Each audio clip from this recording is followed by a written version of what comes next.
I'm posting this here because I don't know where else to put it, and honestly, I just want to know if anyone else has experienced something similar. I work night shifts as a content moderator for a small social media platform. It's remote work, boring most of the time, just filtering spam, scams, and reports that usually turn out to be nothing. A few weeks ago, during a late shift around 2 a.m., I got a flagged private message marked as possible self-harm. The message itself was short and unsettling. If someone sees this, please tell my mom I tried. What immediately felt off was the timestamp.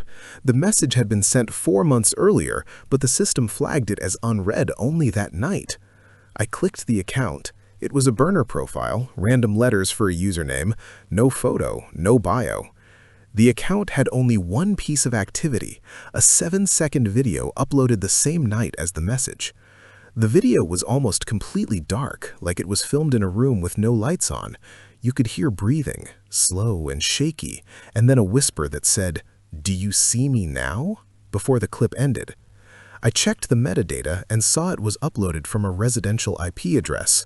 I copied the info to escalate it, but before I did, I noticed the account status said online. That made no sense since the account had been inactive for months. I refreshed the page, and suddenly the original message showed as seen. I didn't open it. Moderators don't trigger read receipts. Users do. Then a new message appeared in the same thread. "You're the first one who stayed." At that point, I felt genuinely uncomfortable, but I told myself it was probably a glitch or a delayed system update. Then the small camera indicator on my laptop turned on. I hadn't touched it. A preview window popped up on my screen, showing me sitting at my desk. The angle was wrong, higher than my laptop camera, like it was coming from near the ceiling. Behind me, in the reflection of my window, something shifted, like a shadow moving where nothing should be. I couldn't bring myself to turn around. The chat updated again with one last message: "Turn around." I slammed my laptop shut and didn't open it again until morning. When I logged back in, the account was gone. No messages, no video, no report history. IT told me there were no logs of camera access during my shift. I've been working days since then. I don't know if this was stress, exhaustion, or some kind of system bug, but I keep thinking about that first message and wondering how many people saw it before me and didn't stay. Few weeks later, I finally requested a schedule change and switched to day shifts. I told my supervisor it was for mental health reasons, which wasn't a lie, just not the whole truth. For a while, things went back to normal. No strange reports, no glitches, no camera issues. I almost convinced myself it had been exhaustion mixed with paranoia. About a week later, I got an email from our internal IT team asking if I had accessed an archived moderation ticket outside of my assigned hours. The ticket ID they mentioned was the same one from that night. I replied that I hadn't, and they said the system showed a login tied to my credentials at 2:17 a.m. the previous night. I was asleep at that time. I checked my laptop immediately. It was powered off just as I'd left it. No signs of tampering. No malware scans showed anything unusual. I should have stopped digging there, but curiosity got the better of me. Using the ticket ID, I searched our internal archive. The account didn't exist anymore, but the IP address from the video did. I looked it up. It belonged to a house about 20 minutes from where I live. The address felt familiar in a way I couldn't place at first, until I realized it was the same street as my old high school. I don't know why, but that's when my hands started shaking. I checked public records. The house had been vacant for years. The last registered owner was a woman whose name matched several old missing person posts I found buried in forums. No official conclusion, just comments saying she stopped posting one day. That night, at exactly 2:17 a.m., my phone buzzed with a notification, a login alert from the platform, my account. I opened my laptop, heart racing, and logged in. There was a new message in my inbox. No sender name, no profile link, just text. "You came back." I felt sick.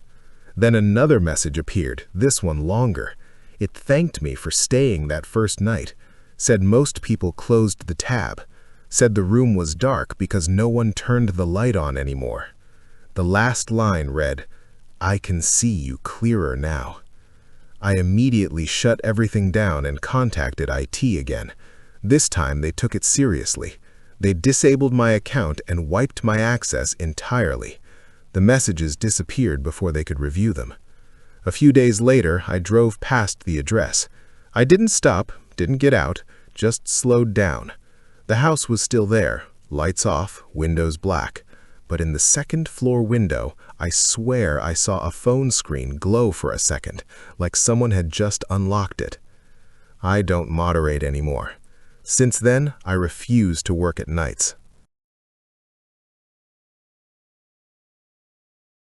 This happened last year, and I still don't hike alone because of it.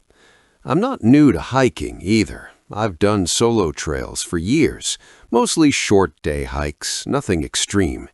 This one was supposed to be easy. A marked trail, popular during the day, about 6 hours round trip. I started late in the afternoon, which in hindsight was my first mistake. The trailhead sign said sunset would be around 6:40 p.m., and I figured I'd be back well before dark. The first couple of hours seems fine. Birds, wind through the trees, distant voices from other hikers farther up the trail. Around the halfway point, I realized how quiet it had become. Not peaceful quiet, but empty. No birds, no insects, no wind, just my footsteps and my breathing. I remember thinking it felt like the forest was waiting for something. I checked my phone for signal and had none, which wasn't unusual, but it still made me uneasy. About 10 minutes later, I heard footsteps behind me. I stepped aside, expecting someone to pass, but no one did. When I turned around, the trail behind me was empty. I told myself it was probably an echo or another hiker on a side path. I kept walking, but the feeling of being followed didn't go away. Then I noticed something that made my stomach drop. There were fresh boot prints ahead of me, same tread pattern as mine, same pace. The problem was, I hadn't passed anyone, and the prints didn't appear behind me, just ahead. I stopped walking, and after a few seconds, I heard something stop too. Not footsteps exactly, more like the sound of weight shifting on dirt. I stood there for a long time, maybe 5 minutes, before forcing myself to turn around. Nothing. The trail looked normal again. I laughed it off a little too loudly and decided to head back early. That's when I realized the trail markers looked wrong. The red paint on the trees was faded, almost scratched over like someone had tried to remove them. I checked my map and compass, but the direction didn't make sense anymore. I was walking downhill, but my altitude was increasing. As the light started to fade, I heard my name, clear as day. Same tone my sister uses when she's annoyed with me. The problem is, my sister was 3 states away. I didn't answer. I didn't look toward the sound. I just kept walking faster, heart pounding, trying not to panic.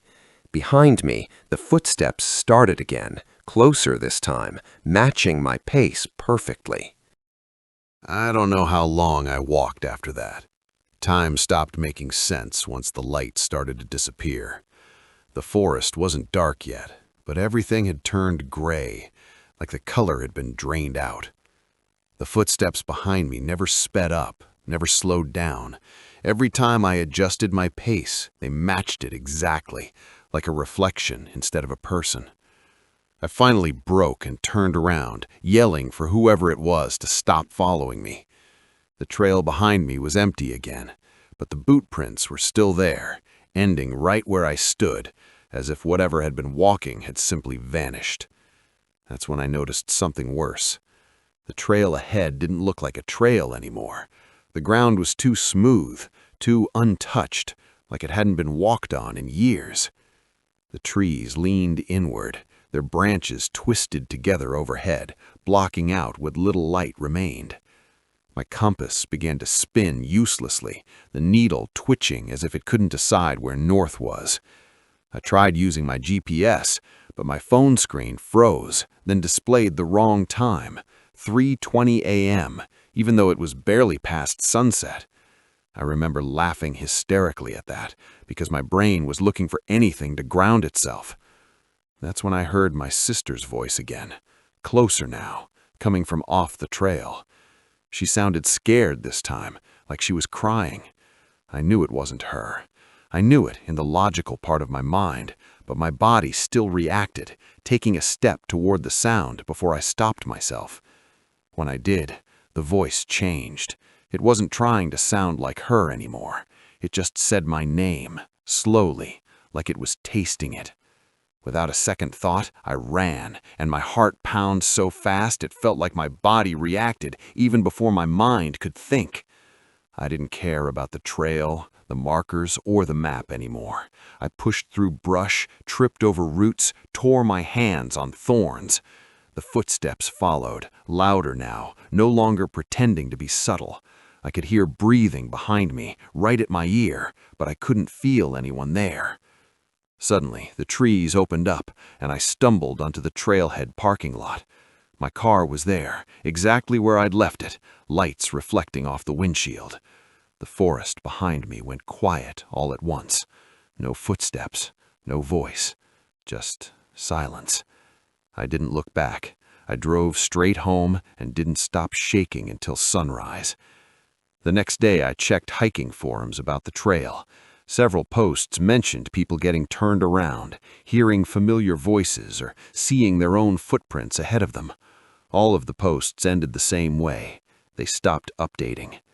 The trail was closed a month later for maintenance, but I still see it open on satellite maps. I promised myself not to hike there anymore, but sometimes when I'm alone outside at dusk, I hear my name carried on the wind, and for a second, I feel dirt shift behind me.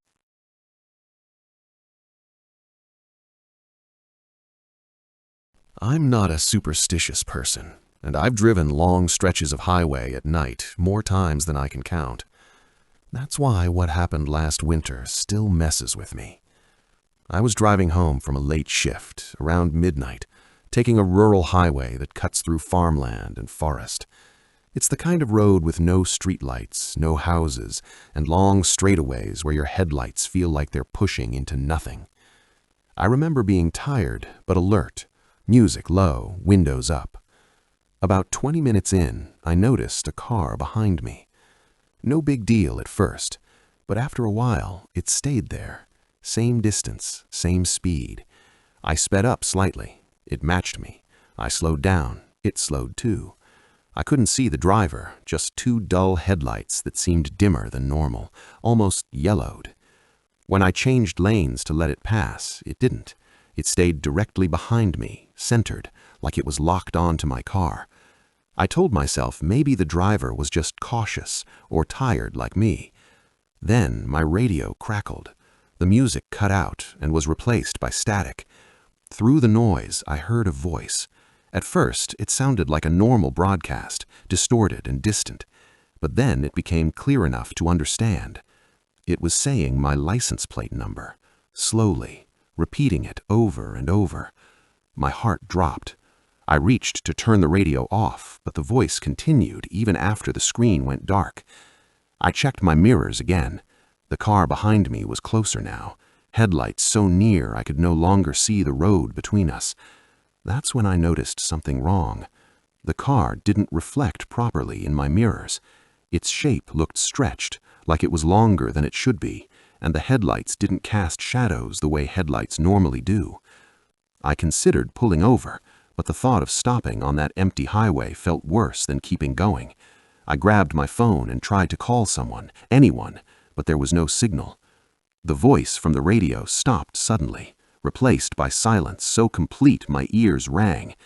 Then the car behind me flashed its high beams once, just once, and in that brief burst of light, I saw something in my rearview mirror that made my stomach turn. The driver's seat was empty, no silhouette, no movement, just a steering wheel turning on its own. The car stayed behind me like that for another mile before my exit finally appeared. I took it without signaling, tires screaming as I turned. When I looked back, the highway was empty. No headlights, no car, just darkness stretching on as if nothing had ever been there. I didn't slow down after taking the exit. I drove straight through the small town at the end of the ramp, ignoring stop signs, my hands shaking so badly I could barely keep the wheel steady. I kept checking my mirrors, expecting to see those yellow headlights reappear, but the road behind me stayed empty. When I finally pulled into my driveway, I sat in the car for a long time with the engine running, listening to it idle, trying to convince myself I hadn't imagined everything. The radio was off, my phone showed no missed calls, and for a moment I almost felt foolish. The next morning I tried to rationalize it. I was fatigue and stress. Maybe the radio interference picked up some weird signal. Maybe I misread the mirrors in the dark. That explanation lasted until I checked my dash cam. I almost didn't, part of me scared of confirming what I already knew. The footage showed my drive clearly at first, the empty highway, the road markings sliding past. Then, about 15 minutes in, the image began to distort. The timestamp glitched, skipping backward and forward.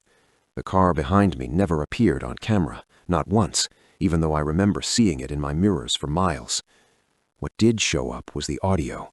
At exactly midnight, the dash cam microphone picked up a voice through the static. It repeated my license plate number, the same slow cadence I heard on the radio. There was another sound, too, faint but unmistakable, like tires rolling over asphalt directly behind me. I stopped the video when I heard my own voice whisper, "Please stop following me." I don't remember saying that. I didn't sleep much after that, and I avoided that highway for weeks. Eventually, curiosity got the better of me, and I searched local forums for the road's name. Buried in old posts were a handful of similar stories. Drivers followed at night by a car that never passed, radios cutting out, license plates being read back to them. One post mentioned seeing an empty driver's seat reflected in the mirror. The oldest post was over 20 years old. None of the threads had updates. But one night, I tried bringing 2 of my friends after they heard my experience in that road. They said they wanted to see it for themselves, same time and same place. Unfortunately, none of those encounters of mine didn't happen again. But I know myself more than anyone else. I wasn't hallucinating, nor mentally ill.